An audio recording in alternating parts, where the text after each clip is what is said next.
फिर आज से तुम मेरे शागिर्द हुए। अगर आप प्रॉमिस करते हो कि आप मॉम से या डैड से मेरे और रिया के राज के बारे में नहीं बताएंगे तो ही मैं आपका स्टूडेंट बनूंगा। और अगर मैं तुम्हारी बात ना मानूं तो फिर मैं भी आपका स्टूडेंट नहीं बनूंगा। तभी बलवीर सर और आर्यन आगे बात कर ही रहे थे कि बाहर से रिया की आवाज आई। बलबीर अंकल कहाँ हो आप? डर गए क्या? रिया की आवाज सुनते ही बलवीर सर ने अंदर से आवाज लगाते हुए कहा, अरे रिया, अनिका तुम आ गए। आज मेरे पास तुम लोगों के लिए एक बहुत बड़ी सरप्राइज है। रिया की आवाज सुनकर बलवीर सर दौड़कर रिया के पास गए। रिया को अपने कंधे पर बैठाकर बलवीर सर अनिका के पास आए और कहा, आज मैं तुम्हें एक ऐसी चीज बताऊंगा कि सुनकर तुम जिंदगी भर के लिए मेरी कर्जदार हो जाओगी। लेकिन वो बात सुनने के बाद तुम्हें भी मेरी एक शर्त माननी होगी। पहले आप मुझे वो सीक्रेट बताइए, उसके बाद मैं डिसाइड करूंगी कि मुझे आपकी बात माननी है या नहीं। बलवीर सर ने रिया को कंधे से उतारते हुए कहा, चलो कोई गल नहीं, वो राज कोई इतना गहरा भी नहीं था। छोड़ो इस बात को और मुझे झप्पी दे। जैसे ही अनिका बलवीर सर को हक करने गई, बलवीर सर ने अनिका को गर्दन से पकड़कर जमीन पर पटक दिया। ये देखते ही ट्रेनिंग सेंटर में मौजूद काफी बच्चे सर्कल बनाकर इन दोनों को चीयर करते हुए देखने लगे। बलवीर सर ने दोबारा अटैक करते हुए अनिका को पकड़कर मैदान के बीचों बीच पटक दिया। अनिका ने काउंटर अटैक करते हुए बलवीर सर के दोनों हाथ पकड़कर कराटे का एक दाव उन पर खेल दिया, जिससे बलवीर सर हवा में उछलकर अपने घुटनों पर गिरे।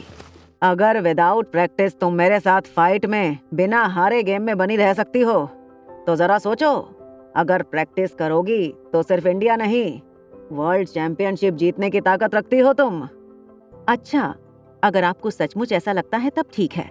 रिटायरमेंट के बाद मैं जरूर प्रैक्टिस कर लूंगी ताकि आपकी उम्र तक पहुंचते पहुंचते मैं वर्ल्ड चैंपियन बन जाऊं। कैसा लगा मेरा आइडिया आपको? ठीक है, रहने दो। तुम ठहरी आलसी, तुमसे ना होना। तो अब क्या आप चाहते हो मैं रिया को आपकी शागिर्द बना दूं? क्या तुम नहीं चाहती कि तुम्हारी बेटी भी तुम्हारी तरह ही एक बेहतरीन फाइटर बने? फाइटर? नहीं, बिल्कुल नहीं। उसे ऐसा कुछ करने की कोई जरूरत नहीं। आखिर तुम भी एक माँ ही निकली। पता नहीं ये सारी माएं अपने बच्चों को इतना नाजों से क्यों पालना चाहती हैं। हाँ, मगर मुझे एक बात का जरूर अफसोस है, तुम्हारी सोच तुम्हारी माँ जैसी नहीं। बलवीर सर, क्या आप मेरी माँ के बारे में कुछ जानते हैं? क्या आप उनके बारे में मुझे कुछ बता सकते हैं? तुम्हारी माँ एक असली चैंपियन थी। उस जमाने में मुझे ऐसी मार्शल आर्ट ट्रेनिंग में थोड़ी बहुत सक्सेस मिली थी। दिल्ली में मेरा नाम बनने लगा था।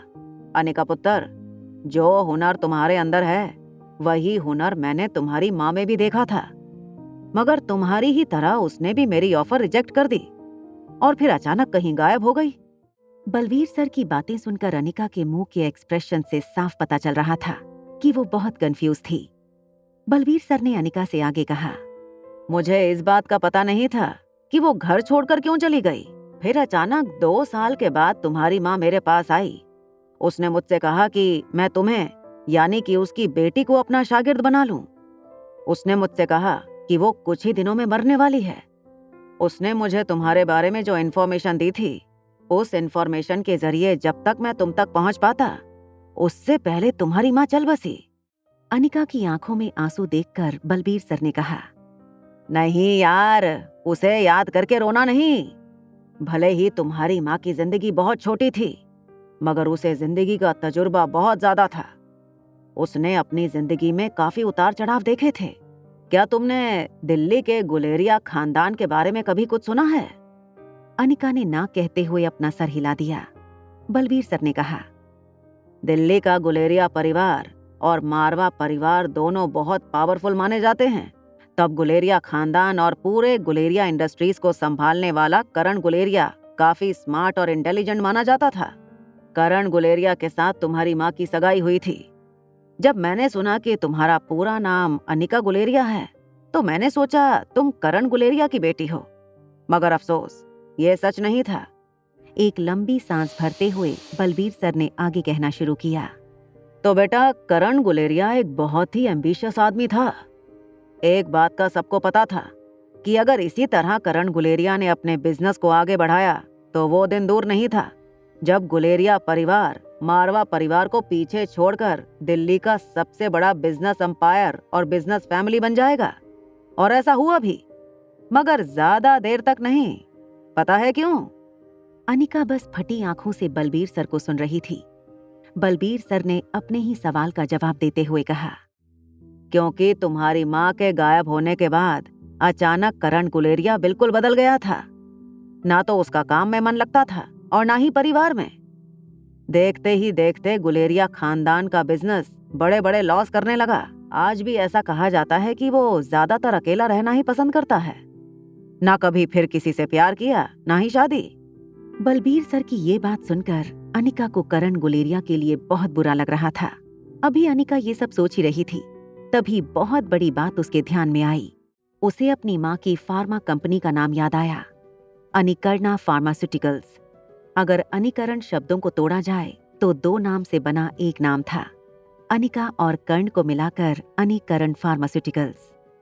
अभी ये सारी बातें अनिका के दिमाग में एक साथ चल रही थीं।